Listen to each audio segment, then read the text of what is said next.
There are only two kinds of philosophers in this world.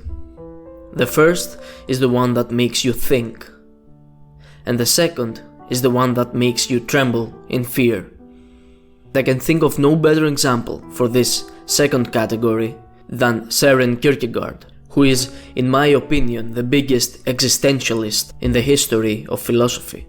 Kierkegaard is often thought of as a romantic philosopher, in the sense that he prioritizes subjective feeling instead of pure, abstract rationality. And to some extent that is correct.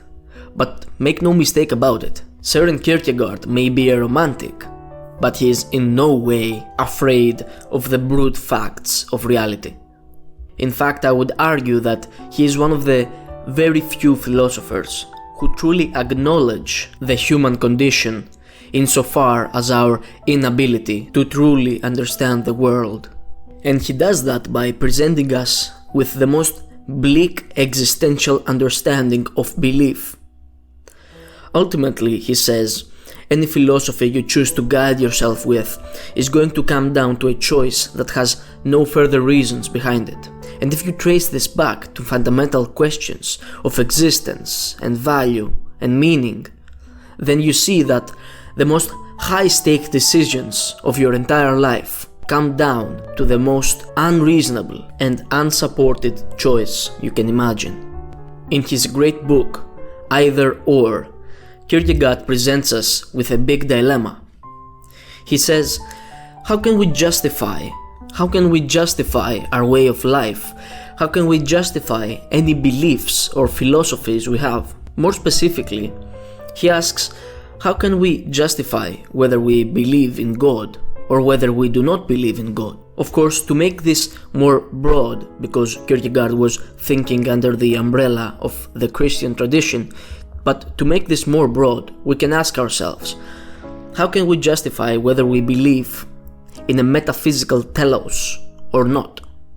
In other words, how can we support our choice in either believing that there is some sort of meaning behind existence, or whether existence is just the brute fact of reality?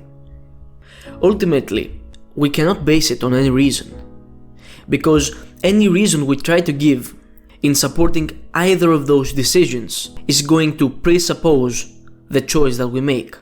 That is the fundamental problem of our most basic choice in our philosophy and our way of life. No matter which path seems better to us, we are presupposing it before giving any explanation for it. It's kind of like trying to give a justification for the axioms of mathematics. It is literally impossible. The axioms are the first steps, they're the first small leaps of faith that we make in order to be able to trust in mathematics. In the case of mathematics, we can at least get a consistency test that makes us more sure or less sure about their validity. But when it comes to existential issues, when it comes to things like value or things like telos in a cosmic sense, we have no test, we have no way of finding out whether these axioms that we choose are trustworthy or not. And this is what Kierkegaard is describing in Either Or. He says we're essentially in a completely unbalanced abyss of zero explanation and zero reference, and in this abyss we have to take one first leap of faith.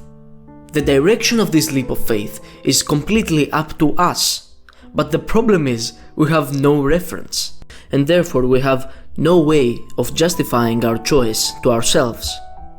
And to see how important this is, let's take the case of the story of Abraham, which Kierkegaard and many other philosophers have analyzed before. Abraham is an old man who wishes nothing more than having a son, and one day, luckily for him, God appears to him and gives him the only thing he ever wanted, which is a son. But immediately after giving him his son, he commands him to murder him.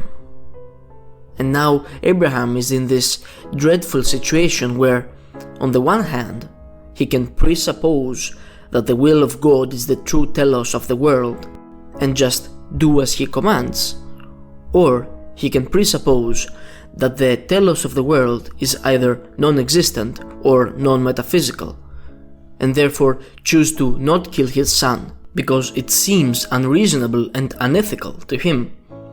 This story is a perfect example of what we're talking about, because no matter which decision you make, it is first of all completely baseless, and secondly, you're going to lose things either way.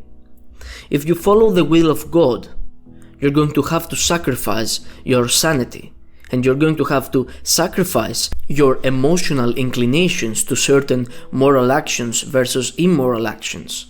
But on the contrary, if you don't follow the will of God, you're going to satisfy your emotional inclinations, but they're going to be completely meaningless because they're going to have no base in any teleological truth. This is, in Kierkegaard's language, the difference between the aesthetic life and the moral life. And even if we don't accept that this dichotomy exists completely, we must accept that at least to some extent he is right. Our axioms are simply presupposed, and when it comes to existence specifically, and the mystery of existence and the mystery of ontology and all of those things, they seem to be crucial to our life, and at the same time we seem to have no way of giving any substantial explanation of them. And this is why Kierkegaard terrifies me.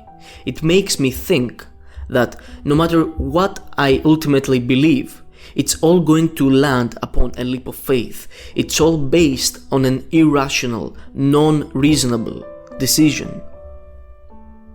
This is the reality of the human condition. And even more so than Nietzsche, Kierkegaard simply allows us to live in this abyss of nothingness, out of which we can only escape by committing to a leap of faith.